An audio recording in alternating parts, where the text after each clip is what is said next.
Hello everyone, welcome to a online solution. मैं हूं अशफाक। कैसे आप लोग? तो आज यहां पे हम लोग पढ़ेंगे प्रश्नावली 1.3 पढ़ेंगे वास्तविक संख्याएं रियल नंबर, जो कि एनसीईआरटी गणित का है। ठीक है, और ये क्लास 10th का है। ओके, तो यहाँ पे सवाल देखो दिया हुआ कि सिद्ध कीजिए कि एक रूट 5 अपरिमेय संख्या है। सिद्ध कीजिए कि रूट 5 एक अपरिमेय संख्या है। तो यहाँ पे जब ऐसा सवाल आपको दे देगा एग्जाम में, आपको रूट 5 का मिलता है देखने को, रूट 3 को मिलता है और रूट 2 यही मिलता है। ठीक है, तो अगर आप रूट 5 के बारे में आप समझ जाते हो और यहाँ पे जो भी रहेगा आप अपरिमेय संख्या ही रहेगा, तो सिद्ध कीजिए कि रूट 5 एक अपरिमेय संख्या है, या सिद्ध कीजिए कि रूट 3 एक अपरिमेय संख्या है, या सिद्ध कीजिए कि रूट 2 एक अपरिमेय संख्या है। तो आप अगर रूट 5 को समझ लेते हो अच्छी तरीके से, और बहुत ही आसान है। ठीक है, इसको आप बोझिल मत बनाओ, आपके एग्जाम में ये 2 नंबर का सवाल आता ही आता है। ठीक है, जरूर आएगा, एकदम 100% सवाल आएगा। तो इसको बहुत आसानी से हल करेंगे। वीडियो को शुरू से लेकर आखिर तक देखिए। इस वीडियो में 1.3 का पूरा सवाल कंप्लीट कर देंगे। ठीक है, और बाकी इसके पहले जो भी चैप्टर है, सारा चैप्टर एनसीईआरटी का खत्म कर देंगे A to Z। बस लास्ट चैप्टर यही बचा हुआ था जिसको मैं छोड़ दिया था पहले। तो चलो हल करते हैं। अब देखो, बोला कि रूट 5 एक अपरिमेय संख्या है, तो सबसे पहले हमको क्या करना पड़ेगा? मानना पड़ेगा, माना कि रूट 5 एक उल्टा माना। ठीक है, अपरिमेय बोला था, हमको माना कि रूट 5 एक परिमेय संख्या है, ये हमको उल्टा मान लिया। अब जब रूट 5 को मैंने परिमेय संख्या मान लिया, तो परिमेय संख्या का मतलब क्या हुआ? रूट 5 जो है p/q के रूप में क्या है? जब परिमेय संख्या क्या होता है? p/q के रूप में होता है ना। रूट 5 को मैंने परिमेय संख्या मान ली, इसका मतलब रूट 5 जो है p/q के बराबर है। क्लियर है? इतनी बात आपको याद होना चाहिए। परिमेय संख्या हमेशा p/q के रूप में होता है, बराबर होता है। ठीक है, और जो परिमेय संख्या रूट 5 के जो अंदर है ना, वो जिसका रूट निकल जाए वो परिमेय होगा, जिसका रूट ना निकले वही अपरिमेय कहलाता है। ठीक है, मोस्टली तो यही देखा जाता है। तो ये इसको मैंने मान लिया परिमेय संख्या जो p/q के रूप में है। अब यहाँ पे हमको लिखना पड़ेगा जहाँ q नॉट इक्वल टू 0, जहाँ जो है q नॉट इक्वल टू 0। अब यहाँ पे लिखना पड़ेगा हमको एक वर्ड और कि p तथा q सह-अभाज्य है, सह-अभाज्य है। सह-अभाज्य का मतलब होता है क्या जी? कि p और q का जो HCF, अतः HCF जो p और q का निकलेगा, p और q जो HCF 1 के बराबर होगा। सह-अभाज्य का मतलब होता है कि दो संख्या जिसका HCF 1 हो। सह-अभाज्य किसको बोलते हैं? जैसे कि इसको क्या बोलते हैं? अभाज्य संख्या। जैसे कोई अभाज्य संख्या लेता हूँ मैं 5 और 7, या इसका HCF क्या होगा? 1 होगा। तो इसका बोलेगा सह-अभाज्य संख्या को कितना होगा? सह-अभाज्य जो है ये है कि नहीं। आप अगर आपको चेक करने को बोला जाए कि सह-अभाज्य है कि नहीं, तो सह-अभाज्य में क्या करेंगे? अगर उसका HCF 1 आता तो वो सह-अभाज्य है, अगर HCF 1 नहीं है तो सह-अभाज्य नहीं है। क्लियर है? तो यहाँ पे p और q क्या है? p और q में तो कुछ कॉमन दिख नहीं रहा, कुछ कॉमन नहीं मिल रहा है ना। तो जब कुछ कॉमन नहीं मिल रहा तो उसको हम क्या बोलेंगे? p और q जो है सह-अभाज्य। अब क्या करेंगे? इसको क्या करते हैं? क्रॉस गुना कर दिया, दोनों तरफ को वर्ग करते हैं। इसके नीचे 1 छुपा हुआ, चलो क्रॉस ही गुना करते हैं, इसको इससे, इसको इससे। तो p बराबर क्या हो जाएगा? रूट 5 क्यों हो जाएगा? अब लिखें दोनों ओर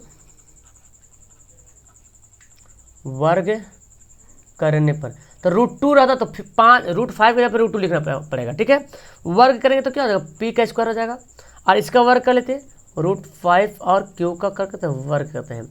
तो p का स्क्वायर को तो p स्क्वायर ही लिखेंगे, और रूट 5 का स्क्वायर क्या होगा? 5 होगा, और q स्क्वायर।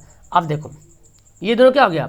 देखो p स्क्वायर का फैक्टर है 5q स्क्वायर, 5q स्क्वायर। जैसे कि यहाँ समझो 6 का फैक्टर कौन है? 2 और 3। तो 2 3 संख्या तो बीच में गुना लिखे, लेकिन 5 और q के बीच में गुना नहीं लिखा जाता। कुछ नहीं लिखा मतलब समझना 5 और q में क्या गुना हो रहा, q के जगह पे कुछ ना कुछ संख्या है जो 5 से गुना हो रहा। और आप ये भी समझो, जो 6 का गुणनखंड हम लिखे 3 2, तो इसका मतलब 6 जो है 2 से भी कटेगा, और 6 जो है 3 से भी कटेगा।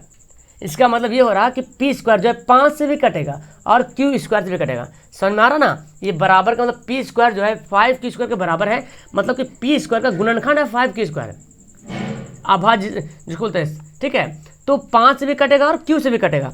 तो आपको यहाँ लिखना पड़ेगा चूंकि p स्क्वायर जो है 5 से विभाजित है, तो जब p स्क्वायर 5 से विभाजित है तो इसलिए P भी 5 से विभाजित होगा। ठीक है, अब देखो बोले सर कैसी बात बोल रहे हैं आप, जैसे देखो 9 का स्क्वायर में लिखता हूँ या 3 का स्क्वायर देखता हूँ, 3 का स्क्वायर कितना आएगा, 9 आएगा। इसका मान लो फैक्टर इतना आ रहा, ठीक है। तो 3 से तो 3 का स्क्वायर भी कटेगा, 3 का स्क्वायर बोले तो 9 कटेगा, और 3 भी तो कटेगा, 3 से कटेगा ही नहीं कटेगा, बोलो 3 का स्क्वायर होता है 9, ठीक है। इसका मतलब फैक्टर ये आ रहा, लेकिन हमको स्क्वायर आना तो हम मान ले चलो 9 ही का स्क्वायर ले लो, चलो 9 का स्क्वायर। तो 3 से 9 का स्क्वायर कटेगा कि नहीं कटेगा, 9 का स्क्वायर कितना होता है, 9 का स्क्वायर 81 होता है। तो 3 से 81 कटेगा, बिल्कुल कटेगा, और 3 से 9 भी कट जाएगा। तो यहाँ पे वही बोल रहा कि पी स्क्वायर जो है 5 से विभाजित है, तो पी स्क्वायर जब 5 से विभाजित है तो पी भी 5 से क्या होगा, विभाजित हो जाएगा। ठीक है, अब हमको यहाँ पे एक और लिखना पड़ेगा, छोटा सा लिखना पड़ेगा। अब यहाँ पे लिखना पड़ेगा, अब यहाँ पे हमको लिखना पड़ेगा, अब हमको क्या करना पड़ेगा, P बराबर 5R मानना पड़ेगा। क्या मानना पड़ेगा, 5R या M मान सकते हो। देखो P अगर 5 के बारे में दे रहा, √5 दे रहा तो 5R मानेंगे, √3 दे रहा तो 3R मानेंगे, √2 दे रहा तो 2R मानेंगे। जहाँ जहाँ पे 5 वहाँ पे आप 3 बैठाते जाओ, जहाँ जहाँ पे 2 वहाँ पे 2 बैठाते जाओ। इसको बनाने के बाद आप खुद से 3 और 2 को बनाना, और नीचे कमेंट करना कि आपको 2, 3 बनाने आया कि नहीं आया। ठीक है, चलो तो पहले हम मान लिए। अब इसको भी क्या करते हैं, वर्ग करते हैं, इसको भी वर्ग करते हैं, वर्ग करने पर। तो वर्ग करते हैं तो P का स्क्वायर और 5R का भी वर्ग करते हैं। लो जी, तो P का स्क्वायर हो गया, तो 5 का स्क्वायर कितना होगा, 25R का स्क्वायर हो गया। इसका मतलब क्या समझ रहे हैं, इसका मतलब तो आप ये नहीं समझ रही थी। तो P स्क्वायर का मान, अब यहाँ पे जो P का स्क्वायर, P का मान कितना आया था, देखो यहाँ पे ये, तो P का मान यहाँ पे रख देते हैं, तो लिखते P का मान रखने पर, तब P का मान कितना है, यहाँ सॉरी यहाँ नहीं, ये वाला 5Q स्क्वायर है। P का मान क्या है, 5Q square, 5Q square, P square का मान, P स्क्वायर का मान रखेंगे। तो P स्क्वायर का मान कितना है, 5Q स्क्वायर, और ये कितना है, 25R स्क्वायर। ठीक है, तो यहाँ पे क्या करेंगे, कट जाएगा ना। देखो Q स्क्वायर अगर हम निकालेंगे तो 5 नीचे आ जाएगा, 25R स्क्वायर बाई 5, 5 25 25, तो Q स्क्वायर बराबर कितना हो जाएगा, 5R स्क्वायर। अब आपको यहाँ पे क्या एक बात तो पता चल रहा है, यहाँ पे एक बात यहाँ पे पता चल रहा है कि Q स्क्वायर, फिर देखो Q स्क्वायर जो है 5R स्क्वायर और P स्क्वायर 5Q स्क्वायर, ये दोनों सेम कंडीशन नहीं दिख रहा। तो इसका मतलब यहाँ पे भी वही बात होगा जी कि Q स्क्वायर 5 से विभाजित है, Q स्क्वायर 5 से विभाजित है, तो Q भी 5 से विभाजित होगा। समझ रहे हैं, जब Q स्क्वायर 5 से विभाजित हो गया तो Q से भी 5 से विभाजित होगा। अब देखो Q से फिर 5 विभाजित हो रहा, यानी कि P किससे विभाजित हो रहा, 5 से विभाजित हो रहा, और Q भी 5 से जो हो रहा विभाजित हो रहा। तो यहाँ पे देख रहे P भी 5 से कट रहा, मतलब P का गुणनखंड 5 आ रहा है ना, P का गुणनखंड 5 आ रहा और Q का भी आ रहा 5, यानी कि P 5 के बराबर और Q भी 5 के बराबर है। तो अगर इसका HCF निकालेंगे तो कितना आएगा, 5 आएगा, क्योंकि मिल रहा 1 तो नहीं आएगा। लेकिन हम यहाँ पे क्या देख रहे थे, P Q का अभाज्य क्या था, 1 आ रहा था, P और Q का HCF क्या आ रहा था, 1 आ रहा था। लेकिन यहाँ तो ऐसा है नहीं। ठीक है, तो यहाँ पे हमको लिखना पड़ेगा, यहाँ पे लिख लेते हैं, चूँकि P एवं Q दोनों 5 से विभाजित है। देखो P से भी 5 से विभाजित हो रहा और Q भी 5 से विभाजित हो रहा, P तथा Q दोनों 5 से विभाजित है। ठीक है, तो दोनों 5 से विभाजित है, तो इसका मतलब P और Q का HCF का हो जाएगा। इसका मतलब यहाँ पता चला आता P, अच्छा HCF P और Q का कितना आ गया, 5। लेकिन हम तो माने थे कि HCF हमारा 1 आना चाहिए था, और 1 आया नहीं, अतः हमारा मानना क्या हुआ, गलत हुआ, लिख देते हैं। अतः हमारा अवधारणा हुआ, मानना हुआ गलत है ना।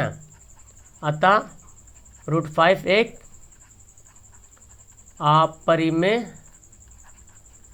संख्या है। क्लियर है, इतना बात को लिखना पड़ेगा। तो इसमें कुछ है नहीं, एकदम कुछ भी नहीं है। इसको प्रैक्टिस करो, एकदम आराम से आप इसको बना लीजिएगा आप। ओके, चलो नेक्स्ट सवाल पढ़ते हैं। ओके, देखिए सेकंड सवाल। तो उम्मीद करता हूँ आपको पहला सवाल समझ में आ गया होगा, ठीक है। आप इसी तरह से 1, 2 और 3 का बना लीजिएगा खुद से। 2 और 3 को खुद से आप बना लीजिएगा आपको, ठीक है। चलो, तो यहाँ पे देखो, ये तो आप और इजी दे दिया कि सिद्ध कीजिए कि 3 + √2 जो है एक आप परमेय संख्या, बहुत ये, और √5 बहुत इंपॉर्टेंट है, ठीक है। तो यहाँ पे उसे करना पड़ेगा, माना कि 3 + √2 एक परिमेय संख्या है, मान लिए। तो जब मान लिए हैं तो 3 + 2 जो है किसके बराबर होगा, P/Q के बराबर होगा, है ना। और यहाँ पे लिखेंगे Q ≠ = 0, Q 0 के बराबर नहीं होना चाहिए। तो अर्थात यहाँ पे हम HCF जो देखेंगे P और Q का, HCF P और Q का कितना आएगा, 1 आएगा। यानी कि P और Q का सहअभाज्य कितना होगा, गुणनखंड 1 के बराबर होगा। अब यहाँ पे देखो क्या करेंगे, अब 3 को ना, ये जो 3 इसको इधर भेजते हैं, इसमें वर्ग वगैरह नहीं करेंगे, ठीक है। P + Q + 3 इधर प्लस में जाकर क्या बनेगा, माइनस बनेगा, माइनस, ठीक है, माइनस हो गया। अब देखो, तो यहाँ पे 3 + 2 √5 था जी, जो कि छूट गया था, मिस्टेक हो गया था टाइपिंग में। 3 + 2 √5 जो हम दिए थे ना, वो भी बनेगा, लेकिन सवाल में वो था नहीं, इसलिए मैं वहाँ पे बताया नहीं आपको, ठीक है। अब देखो, इसको हम मान लेंगे, 3 + 2 √5 को एक परिमेय संख्या मान लेंगे। 3 + 2 √5 जो है P/Q के रूप में बराबर होगा, चूँकि परिमेय संख्या तो बराबर करना पड़ेगा। अब क्या करेंगे, 2 √5 P/Q, 3 इधर क्या बनेगा, माइनस बनेगा। अब यहाँ पे 2 को भी हटा लीजिएगा, P - 3, 2 कहाँ जाएगा, नीचे आ जाएगा, बटा में आ जाएगा। चलिए, अब यहाँ पे हमको कुछ नहीं करना पड़ेगा यहाँ पे, और ये बहुत आसान है। अब देखो, P/Q - 3/2, ये कौन सी संख्या है, ये है परिमेय संख्या, और ये कौन संख्या, अपरिमेय संख्या। तो लिखेंगे, चूँकि P/Q - 3/2 पूरा के लिए है ना, पूरा के लिए /2 एक परिमेय संख्या है। ओके आप, ठीक है। यहाँ पे लिखेंगे, तथा √5 एक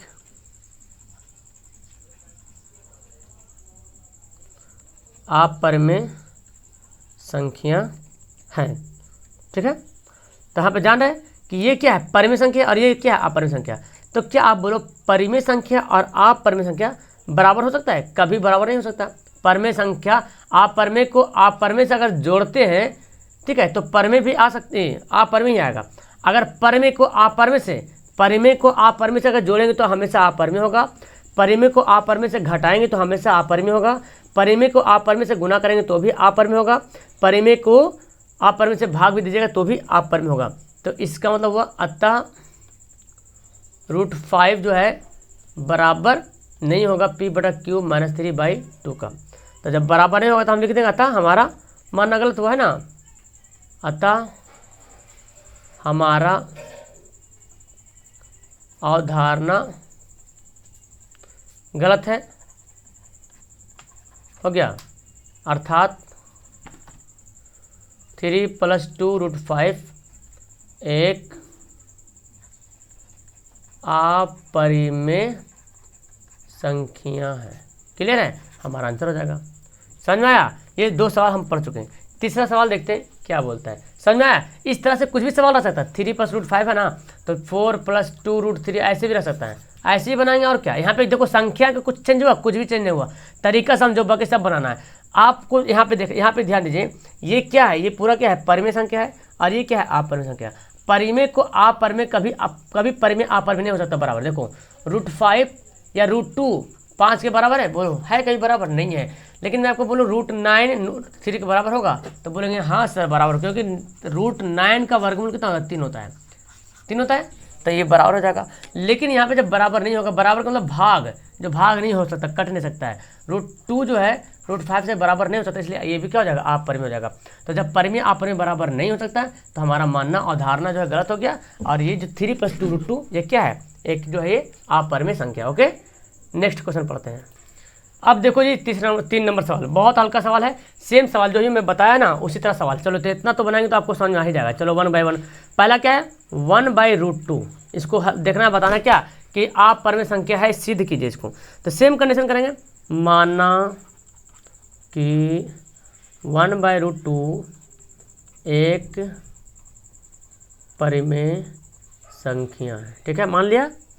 अब क्या करें, जब 1/√2 परिमेय संख्या मान लिया तो P/Q के रूप में क्या हो गया, बराबर हो गया, क्योंकि परिमेय संख्या 1/2 बराबर होता है, बराबर हो गया। यहाँ पे Q नॉट इक्वल टू 0, अर्थात यहाँ पे क्या पता चला हमको कि HCF अगर Q रूट निकाला जाए, इन दोनों का अगर HCF निकाला जाए P और Q तो क्या आएगा 1 के बराबर है, क्योंकि अभाज्य गुणनखंड होगा 1 होगा। अब क्या करेंगे दोनों को, चलो इधर इसको सही करने के लिए क्या करते हैं, देखो क्रॉस गुना करते हैं, Q को 1 से गुना करते हैं, जब P को देखो P को इससे गुना करते हैं, किसी को भी गुना करिए कोई दिक्कत नहीं, इसमें यहाँ पे कोई दिक्कत नहीं, किसी को भी गुना कर दो, ठीक है।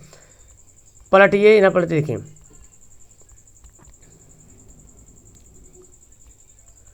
तो चलो Q को 1 से गुना करते हैं कितना हो जाएगा, Q हो जाएगा, और ये क्या होगा √2P हो जाएगा। Q क्या हो गया, Q और √2P।